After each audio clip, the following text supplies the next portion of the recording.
We gather as a house of stories.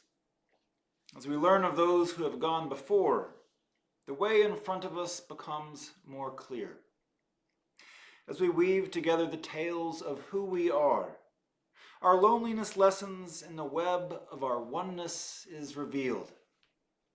As we listen deeply in those times of tender trust, we descend into the longings and learnings, the hopes and the fears of humanity that we share. Beneath the wells from which we drank, there is a deeper well that feeds them all. Come, let us tell each other our tales of thirst. Let us drink from the stories that sustain us all. These words to open our space from Reverend Scott Taylor. We welcome you into this space as we share our tales together, as we create one shared unified tale together as a religious fellowship.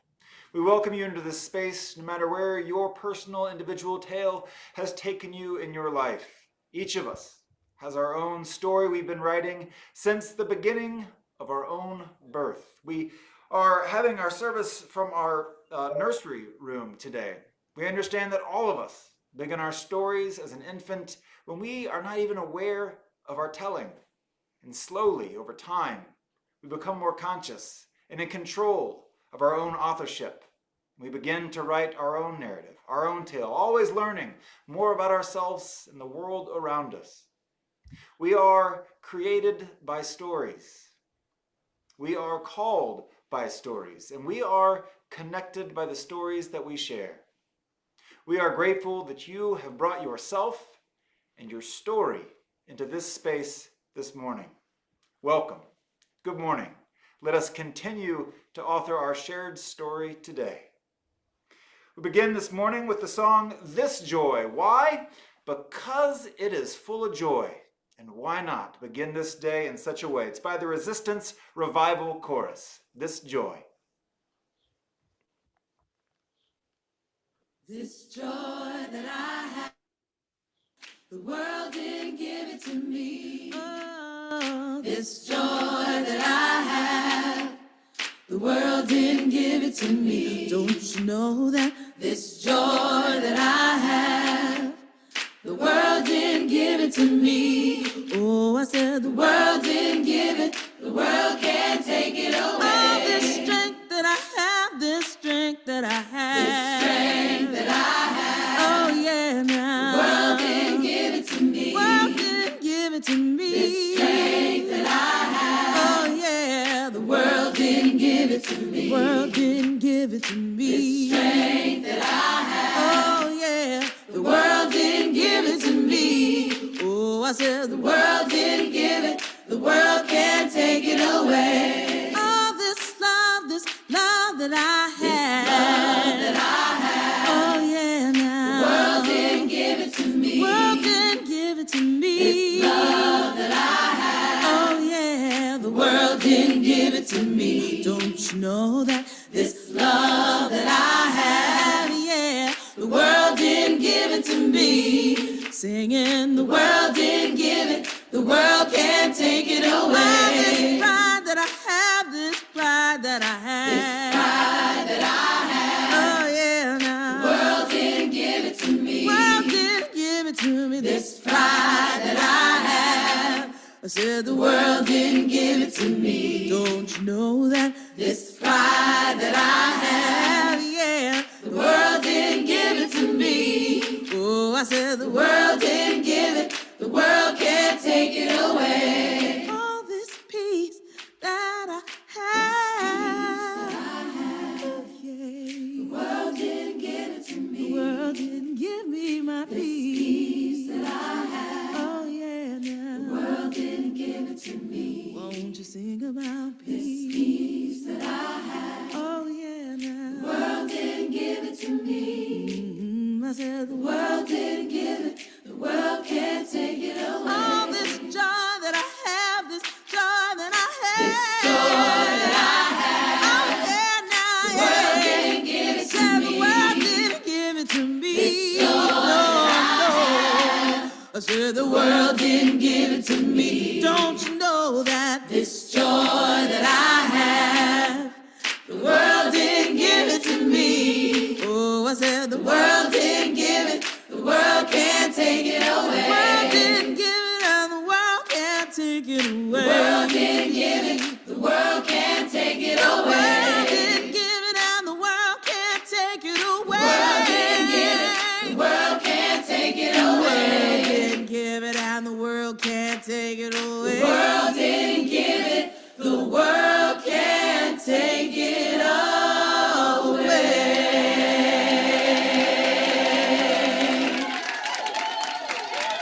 Resistance Revival Chorus believes in the words written by the poet Toy Derricott when she wrote, "Joy is an act of resistance."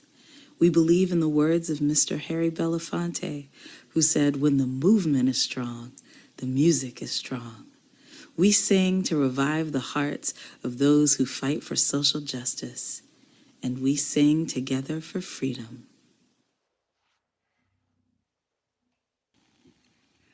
Good morning, I'm Chayla Sloper, and today I have the chalice lighting and a couple tips to share with you in case you're thinking about making a chalice lighting video too. We'd love to have more videos on hand to use throughout the summer, so hopefully you'll feel inspired.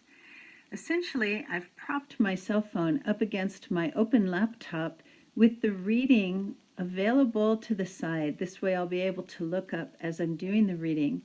I also have the distance between my camera and me not too far so that the audio will still be in a good quality. Lastly, I think matches are probably a little bit too preferred over a grill lighting stick, but they work fine too if you don't have matches handy. So here we go. Today's reading is from the ancient Hindu scriptures, the Upanishads, adapted.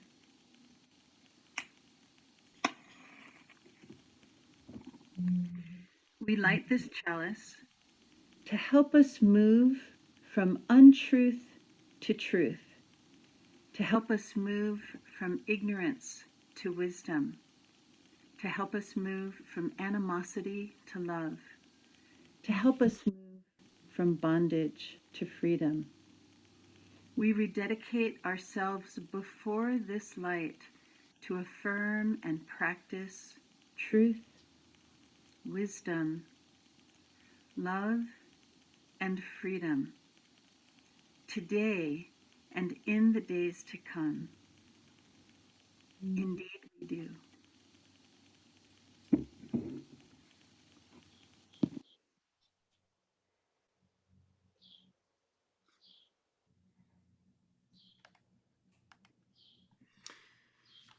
One of the things this pandemic time has offered us is to remind us that we are a part of a larger story, and that is of the Unitarian Universalist movement and association.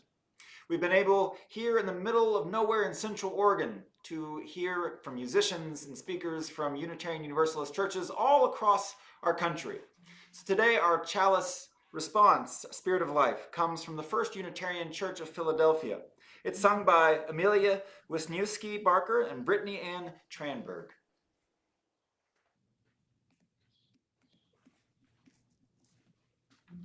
I now invite you to sing with me, Spirit of Life.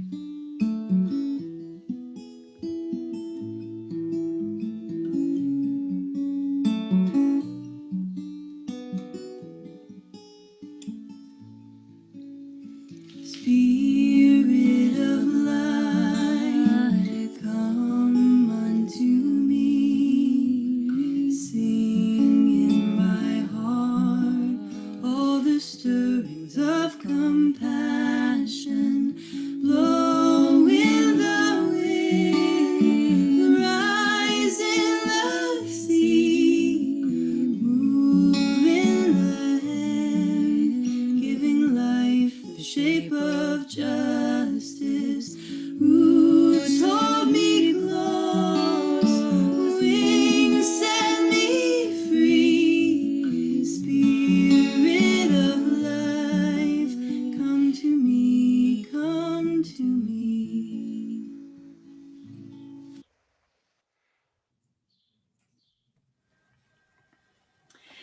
So hi again. I didn't just change my clothes. That was a video that I had made earlier. So yes, we would really love to have more chalice lighting videos. It's such a highlight of our service to see you and to be curious about what reading it is that you choose to accompany your chalice lighting. So if you're interested in making a video that we can use this summer, just send me an email, chayla@uufco.org, and I'll get instructions to you. We can coach you. We want to make this really fun. So that's the first order of business. Second order of business, welcome everybody, and especially to those who are visiting maybe for the first or second time. We invite you to fill out a virtual visitor form so that you can let us know that you're here. And if you'd like to sign up for our weekly communications, we call it an ACE, an all congregational email. You can do that with that form as well. Or later in the service when we have joys and sorrows, just say hi, let us know where you're visiting from. So as Reverend Scott said, the theme today is story. And so for the whole month of May, we've been looking at story from all sorts of angles. And you know what the theme is for next month, June? Play. So that's going to be something fun to look forward to. Okay, business. Today is the annual meeting. And what that is that every year there are things that the members of the congregation vote on. The budget for the coming year, the officers on the board, and then we're also voting on the endowment committee and the leadership development committee. Anyway, it's really an exciting time to sort of gather around and see what lies ahead and take some moments looking back. We're just going to take a brief break after the service, and the target is to call the annual meeting to order at 11:05. So that's today. Everyone is invited to come, and members are strongly encouraged to attend. Tomorrow night, the Endowment Committee is offering, I think, a really cool workshop on ESG investing. So that stands for environmental, social, and governance. So this has to do with how different investment funds are selected. That will be by Zoom at 6 p.m. tomorrow night. So that's ESG investing. Tuesday, there's a service opportunity with our Nourish program. If you have perishables to donate to food banks, we'll be collecting those at the church from noon till 2. So that's Tuesday. This Wednesday is going to be the last open sanctuary that we anticipate having. And so that'll be from 1 till 6. If you want to come to the sanctuary, see and be with other congregants, we're still going to request that masks be worn and social distancing be observed. But that's this Wednesday, the open sanctuary. Okay, looking forward a little bit. The blood drive is going to be June 3rd. There's still openings for donors. The link is in last week's ACE, and it will be at our church. So this is an opportunity for us to serve the community and serve those who will benefit from our donations. Art on the patio.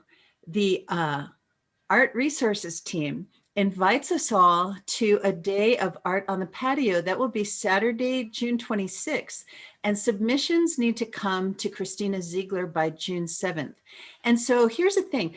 They invite you to sell your wares, but you don't need to be set up to sell. In other words, if you have something that you just like to show, it will be just a variety of media.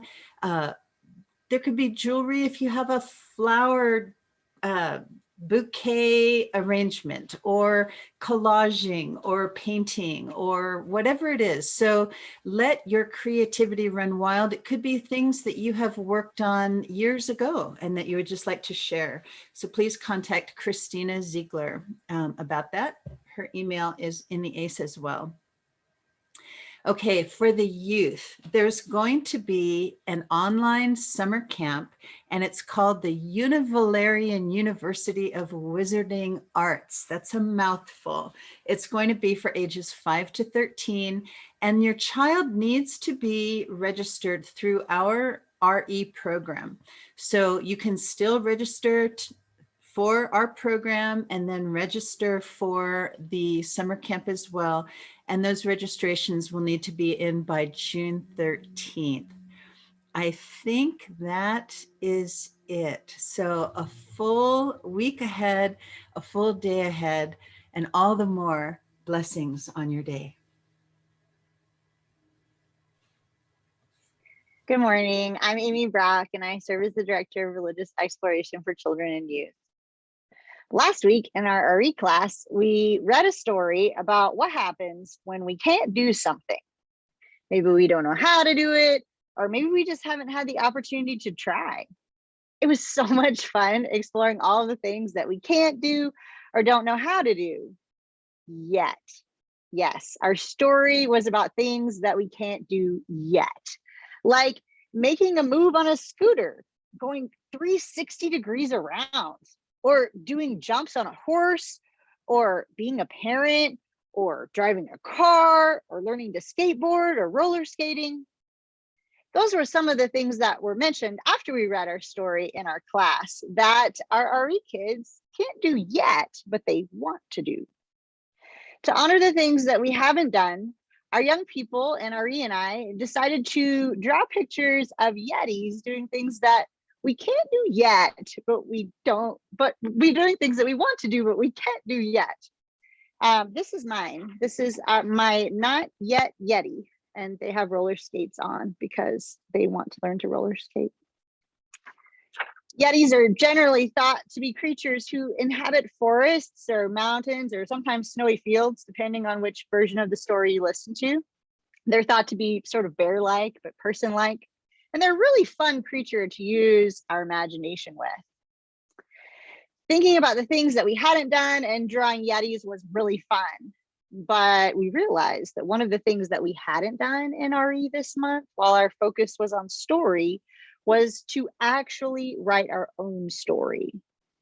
We talked about it, and at first it was kind of scary to think about writing our own story because writing is not easy. It can be hard. However, the more that we explored the possibility of writing a story together, we realized that it could be fun. So we wrote one.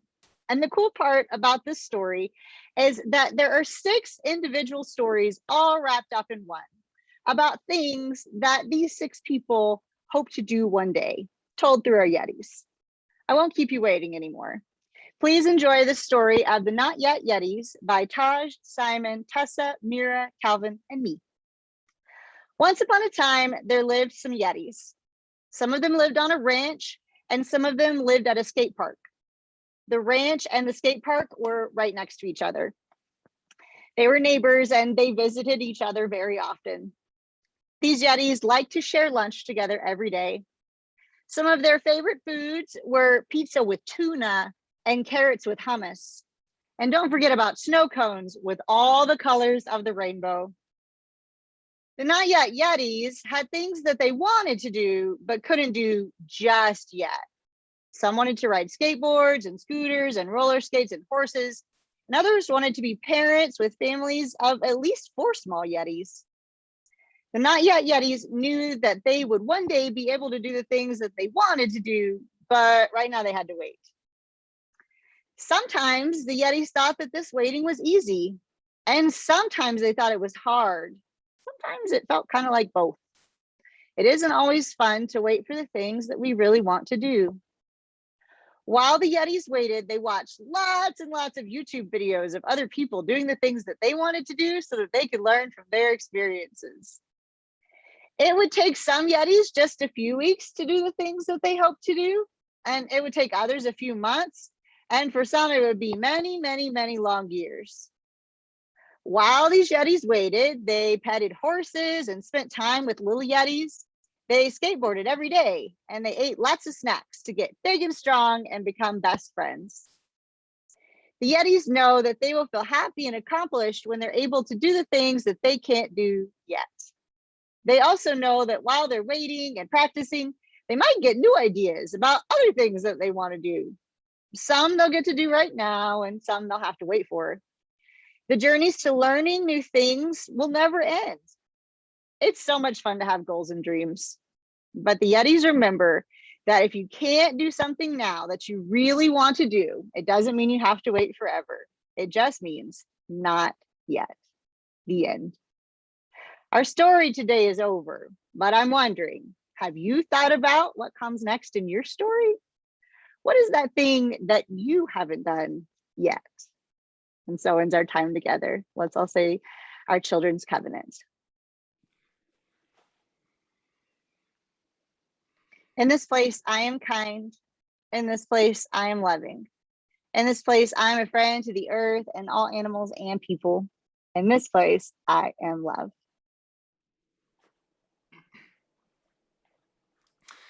Thank you, Amy, and children. That story indeed was a joy. I'm glad that the world now has that story in it. The universe just continued its story with those children and Amy creating the Not Yet Yeti story. It is a better universe, I think, now for having that story in it. The universe keeps changing every single day. That's the way creation works. It keeps happening in every given moment, which brings in our lives all kinds of different circumstances. It's always unfolding. And so right now, on this day, in some places the pandemic is relieving, and in some places like India, there's tragedy happening. In some places like here in Bend, we're kind of in that limbo in between, that liminal space, where things are relaxing and yet St. Charles is overcrowded. We find ourselves feeling both at the same time, joy and relief, and sorrow and heaviness for what happens in the world. In this world, things happen like Bob Dylan, and he turns 80. A man who has definitely been writing his own story, taking turns in chapters and directions we couldn't imagine, always keeping us guessing. And then there's you with your story. Each and every day, we're writing our story, being our own author. Each and every day, what we write might be full of joy, it might be sadness and heaviness. And so we invite a time for you to share. What is your story today? How has your week been? What has been being created in your life? We open up our chat box below for you to share your joys and sorrows with this community.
So we all have family stories.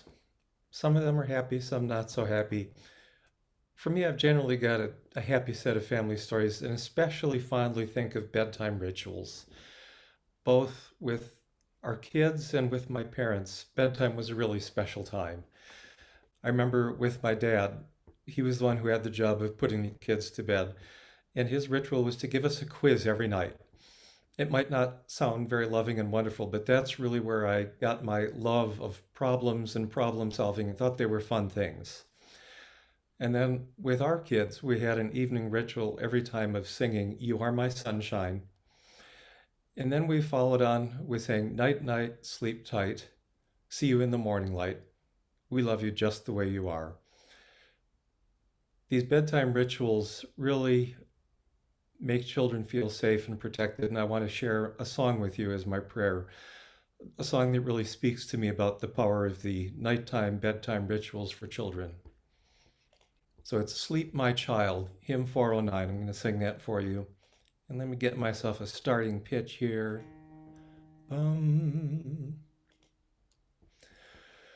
Sleep, my child, and peace attend you all through the night. I who love you shall be near you all through the night. Soft the drowsy hours are creeping, hill and vale in slumber sleeping. I my loving vigil keeping all through the night. Mother, I can feel you near me all through the night. Father, I know you can hear me all through the night. And when I am your age nearly, still I will remember clearly how you sang and held me dearly all through the night.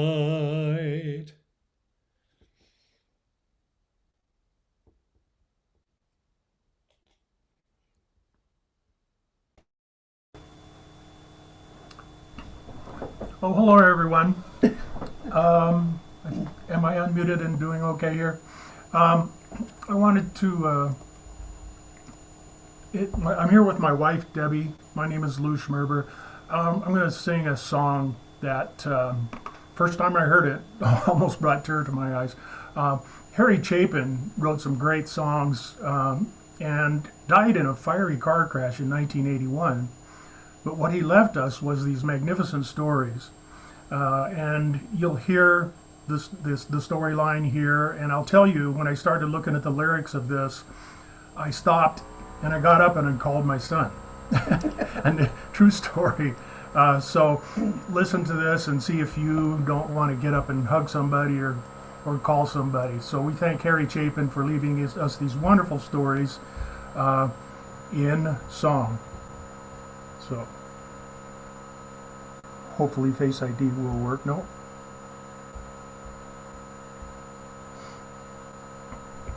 Here we go.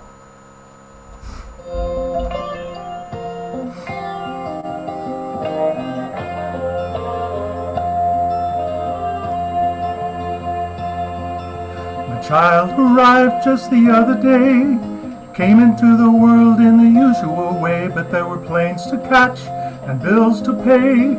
He learned to walk when I was away, and he was talking before I knew it, and as he grew, he said, I'm gonna be like you. You know I'm gonna be like you. And the cat's in the cradle and the silver spoon, little boy blue and the man in the moon. When you come coming home, Dad, I don't know when, but we'll get together then, son. You know we'll have a good time then.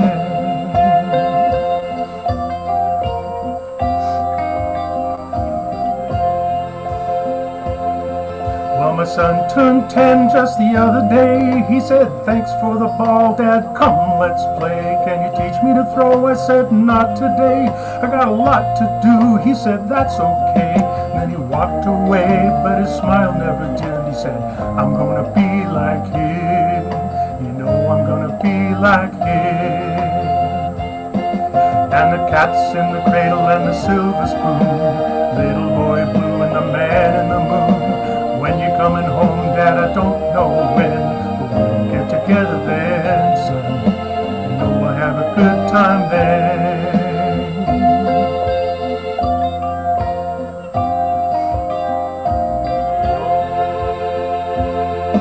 Well, he came home from college just the other day. So much like a man, I just had to say, son, I'm proud of you. Can you sit for a while? He shook his head and he said with a smile, what I'd really like, Dad, is to borrow the car keys. See you later, can I have them, please? And the cat's in the cradle and the silver spoon, little boy blue and the man in the moon. When you're coming home, son, I don't know when, but we'll get together then, Dad. You know we'll have a good time then.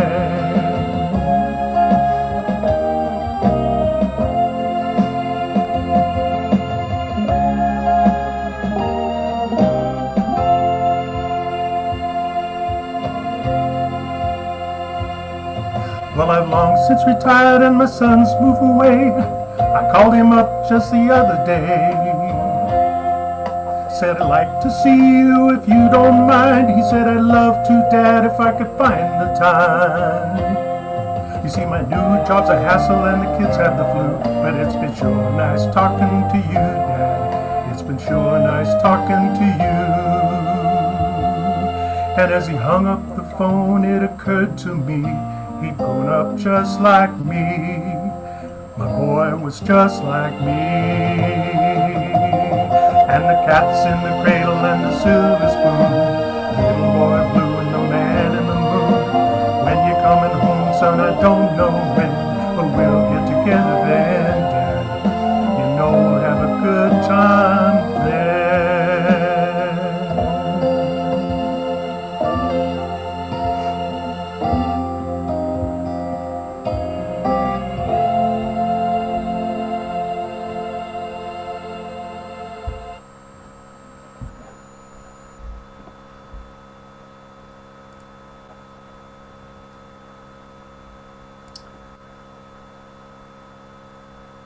The pool noodles were swinging wildly through the air. The kids were thwacking each other as the rain came down, and a good time was being had by all. When the rain stopped, some parents would go out and blow bubbles. Thus, the pool noodles were distracted from the children and started thwacking the bubbles and popping them with squeals of delight. The cake could have been a real sandcastle. It looked exactly like a sandcastle. It stood about 2 feet tall with spires coming off, windows in the side, pails and shovels all around, small sugar confections in the shape of shells.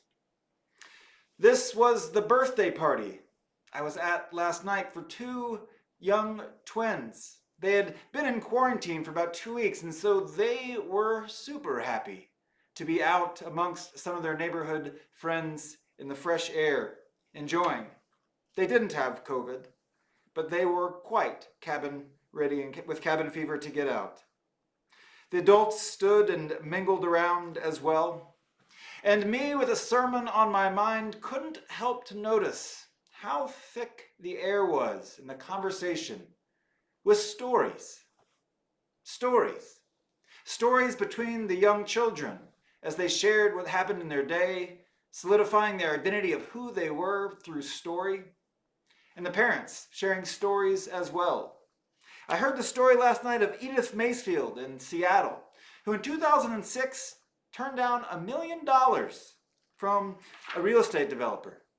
They were trying to build the 5-story project, and her old farmhouse, this 108-year-old farmhouse, was right smack dab in the middle of it. And they wanted to buy her out. She said, "Nope, I'm good. I like my house just where it is." For $1 million, they said, "I'm 85 years old. What do I need with $1 million?" And so they built that 5-story structure right around that old farmhouse. And she became a folk hero in the process. It reminded me of another story from the Pixar movie Up, where the characters experienced a similar fate. There were stories of the day, baseball games and soccer games and meets. There was a 5-foot saw on the garage wall. Where did that come from? Oh, that was my great-grandfather's. In 1904, it was used to clear some of the trees around the land that would become Wider Seattle. One neighbor had just been gifted a beautiful classical guitar. Another neighbor was sharing a job transition. Another who had a moving truck in their driveway in that moment was talking about their arduous story of packing and moving. Another venting about parenting woes. Some of these half reports, but all of them contained a story of their lives. I was handed at one point by my son a package of Smarties. Y'all remember Smarties? And I was instantly, in the middle of this party of stories, transported back to being a 3rd grader in library, where the librarian had us all be quiet and put our heads on our desk. And she came around and gave each one of us one Smartie. And I remember eating that one Smartie, isolated from all the other Smarties, and thinking, wow, there can be enjoyment in just one, instead of shoveling the whole thing in my mouth as I usually would do. And somehow that story stuck with me and shaped me in my appreciation and gratitude for the single thing versus the whole. And then I came back to, and there I was back in the garage, amidst more and more stories, all around me, coming from other people, in my own head. And in truth, that's happened for the last 2 weeks. So I was thinking about this service, and I started thinking about how pervasive story is in our lives and in our culture. I began seeing and hearing it everywhere. I invite you to do this evening and maybe in the coming few days. Have that word story be a flag that sticks up in your head when you hear it, and you'll be surprised how often you do, on the news or all around us. I was reading the paper this week. There is a contentious traffic and parking litigation between Tin Barrel Brewing Company and the Boss Rambler Beer Club down on Galveston, just down the road from the church. And they were having a legal battle about parking. And I thought to myself, I wonder when they refer to the snowboard shop that used to be at the Boss Rambler Beer Club, I wonder if they know that the Unitarian Universalist Fellowship of Central Oregon used to meet in that same building before the snowboard shop. Everything has a history, and everything has a narrative. This narrative mode is the basic, most perhaps basic product of language. When humans created language, we began putting that language together to create story. It's how we think, and how we write and listen, and how we dream. Stories then are far more than just stories. It's oftentimes through story that we make sense of the world around us. We don't experience the world and then afterwards make up a story necessarily to understand it. But we experience the world as story, as a narrative that we are a part of. And it's this instinctual way that humans make meaning of the world around us. Stories shape us in so many different ways. When stories resonate with our own experience, what's happened in our own lives, we can reflect, and the stories tell us something about who it is we are. When stories invite us into a new perspective, something we hadn't considered, they broaden our sense of ourselves and the world. When they share somewhere that we've come from, or perhaps a possibility in the future, they remind us that we are a part of a larger narrative. Stories. They create us and they connect us. and they call us forward. It's because story is so pervasive in our life that stories matter so much. Events happen all around us every day. And we tell stories about what happened to ourselves and to others.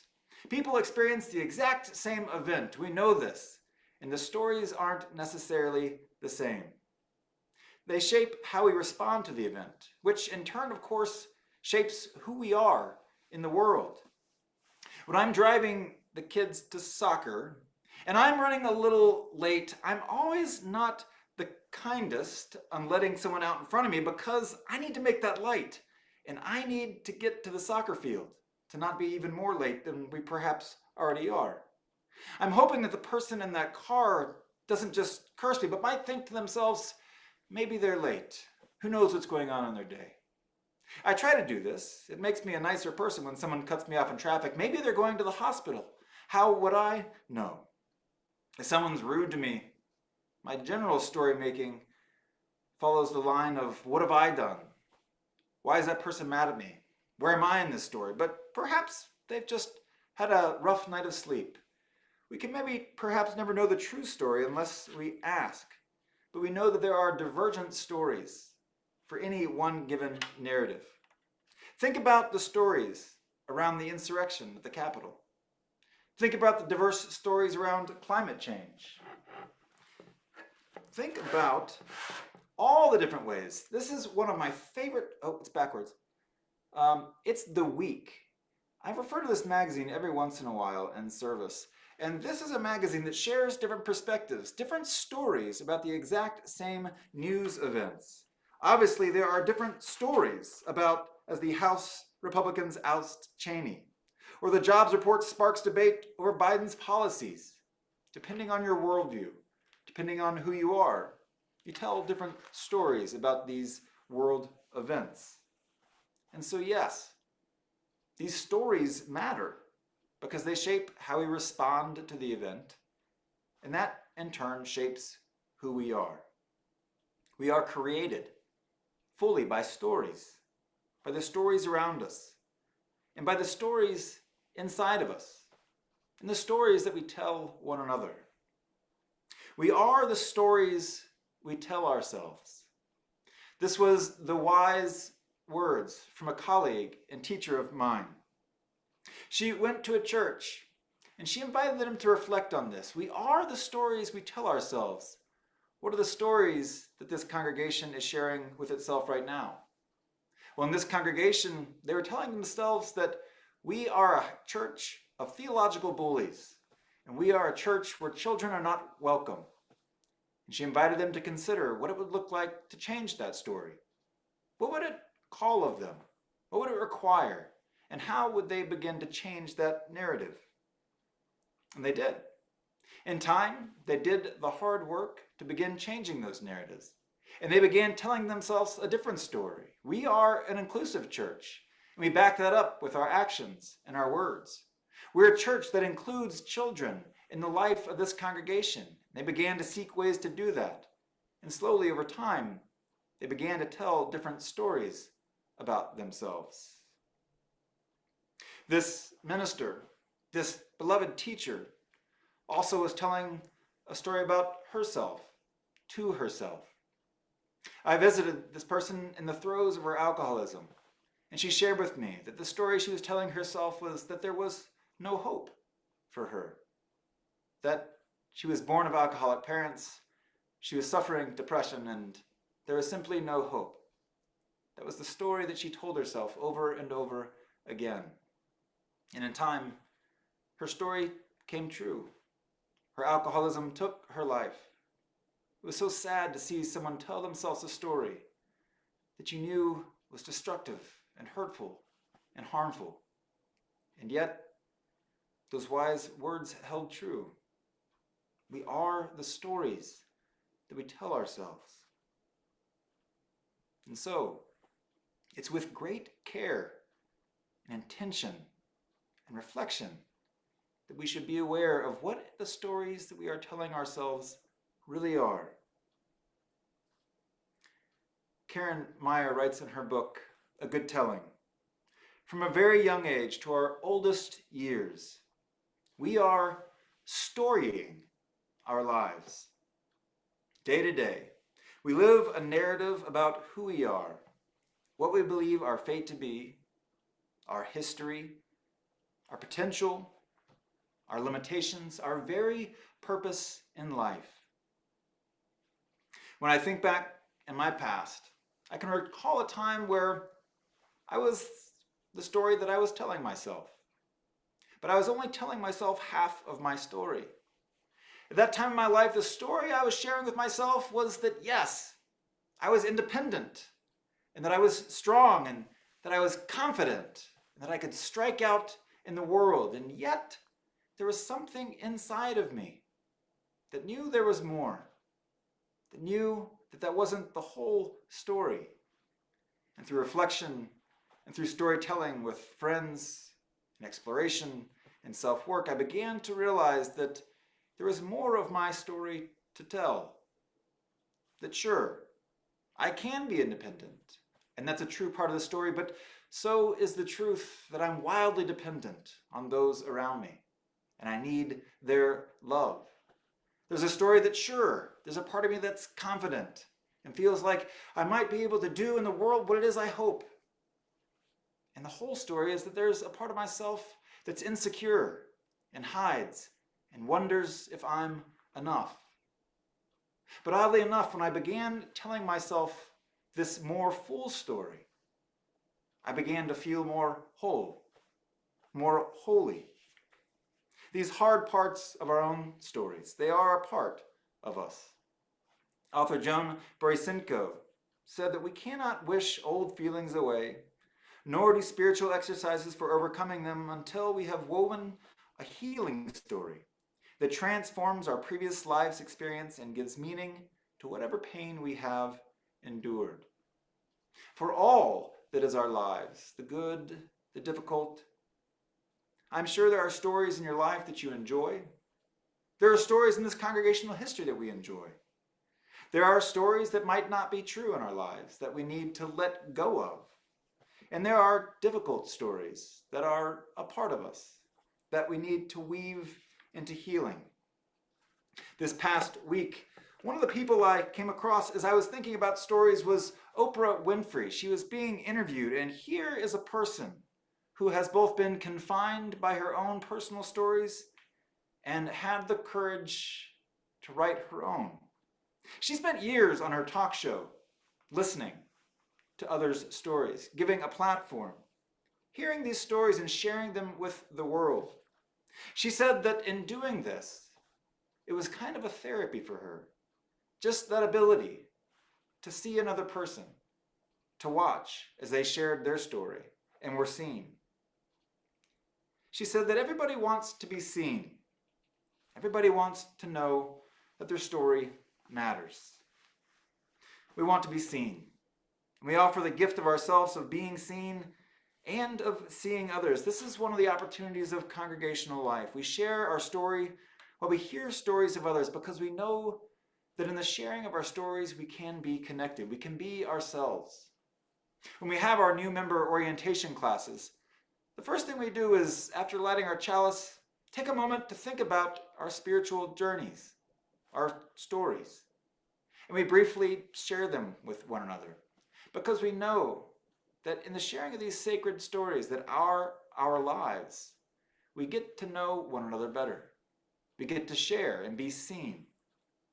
It's a beautiful process that after every single time, the people in the room say, wow, that was incredible to hear, just to hear another story. In fact, our membership team right now is finding ways that we can draw that circle wider so that when we have new members come into our congregation, to our orientation, that it won't just be new members, but members of the fellowship too can arrive and listen and witness and share stories with one another and get to know one another through this process of story sharing. Why does this work? Why does this happen? Well, there is some science behind it too. Oxytocin is the neurochemical responsible for empathy and narrative ability that transports us. And so when the brain synthesizes this oxytocin, people become more trustworthy and generous and charitable and compassionate and empathetic. In hearing another's story, our hearts might open.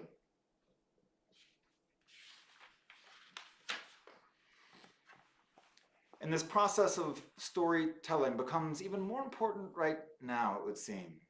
As our world is in transition, this liminal space, as we shift in this pandemic time, as people might start seeing each other again. What do we do but begin to retell our stories? As we come together in different ways, and in different speeds, and at different comfort levels over this summer, as we think to next fall for in-person worship, it will be a time of storytelling.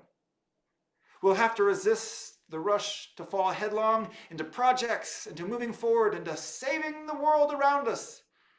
But we would be well served to slow down, to look at one another, and to share our stories of meeting again and asking, what has happened in your life? And who are you now? What is happening in your story? And then we begin again. We continue our own story, each our own author, knowing that we're able to start a new chapter, create new characters, dream new possibilities. That's the good thing about writing our own stories, is that they are open stories. Nothing is completely prescribed. No ending is given. So in this community, we remain dedicated to our understanding of a truthful story, one of justice and inclusion, of compassion and care. We aspire that we might have a shared story, a story where everyone's contribution is seen and valued, where we tell stories of hope and the spirit moving, of inspiration and love. And so I leave you with one more story, a story just of that, inspiration and love. It's a true story, so don't let the title fool you. It's Josh Fight. The pool noodles swung wildly throughout the air. On this day, over about 1,000 people, many of which were named Josh, congregated at an air park outside Lincoln, Nebraska. They had gathered from as far as New York and Texas and Washington. Some dressed in superhero costumes, some as Star Wars, some wearing six-pack and different kinds of things from the grocery all over themselves. There they met in a large field, thwacking each other with pool noodles. How did this happen? Well, on April 24th, back in 2020, a guy named Josh Swain was bored from the pandemic and sent out on Facebook Messenger to all the other Josh Swains that he could find. You are probably wondering, in this group chat that he sent out, why I've gathered you all here today. Somebody typed back, because we all share the same names? Precisely, said Josh Swain. Exactly 1 year from now, on April 24th, 2001 at noon, meet at these coordinates, and we fight. Whoever wins gets to keep the name. Everyone else has to change their name. You have 1 year to prepare. Good luck. Josh Swain did not suspect that his boredom and his message would go viral. On Twitter, it received 64,000 likes and 21,000 shares within 2 weeks. He said it was entirely a joke, but pretty soon it became clear that people were going to arrive on April 24th, 2001. And so, days before the event, Josh Swain said that the event would be a benefit for the Children's Hospital and Medical Center Foundation of Omaha. And he requested that people bring perishable foods as well for the Food Bank of Lincoln. In the same post, Swain encouraged people to bring pool noodles as mock weapons so that they could have a good fight. Lincoln, Nebraska was chosen originally because it was the epicenter, a center place where the Josh Swains could meet. The property owner, who actually had that point of coordinates, said that that was a ridiculous event, and so they relocated 2 miles to the east. There were 3 fights held that day. One was the purest the fight for the Josh Swains. It was rock, paper, scissors. And at the end of the day, the Josh Swain who sent out the call got to keep his name of Josh Swain. The second was a pool noodle battle for all those with the name Josh. And the third, a final battle for all with anyone who had a pool noodle to see who might be the victor of all. The gathering raised $14,355 for the Children's Hospital, collected over 200 pounds of food, and they found their victor. It was a 4-year-old boy named Josh. Josh Vincent Jr. He had been treated at the Children's Hospital in Omaha for seizures when he was 2 years old. He was declared the overall winner, the Josh of the Josh fights. He was crowned with a paper crown from Burger King and a replica Wrestling World Championship belt. He had won the Battle of the Joshes. Josh's father, another Josh, Josh Sr., said that afterwards, that his son Josh had had the absolute time of his life. You never know what's possible, friends. Truly, our stories are unwritten. They can take wild turns at any given moment. Let us be conscious and with care understand the stories that we tell ourselves. In doing so, we can have something to say about our authorship, the stories that we write, because we write them every day into an unknown future. We write them together in this community. Let us continue to write this day. Let us write stories of love, write stories of justice and care and compassion until our dying day, for that's truly when our story ends, and never before. May it be so. Amen.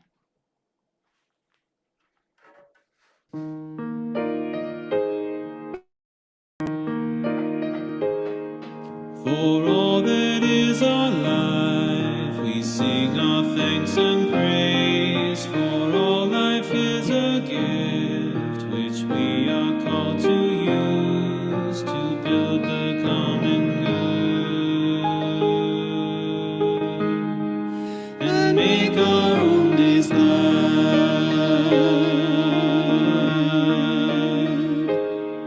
For needs which others serve, for services we give, for work and its rewards, for hours of rest and love, we come with praise and thanks. For all that is our life,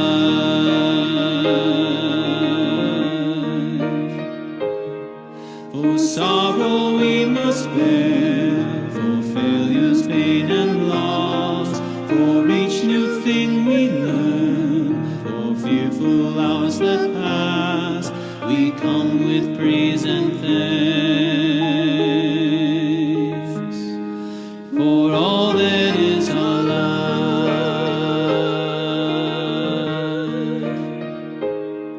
for all that is our life, we sing our thanks and praise. For all life is a gift which we are called to use to build the common good and make our own days light.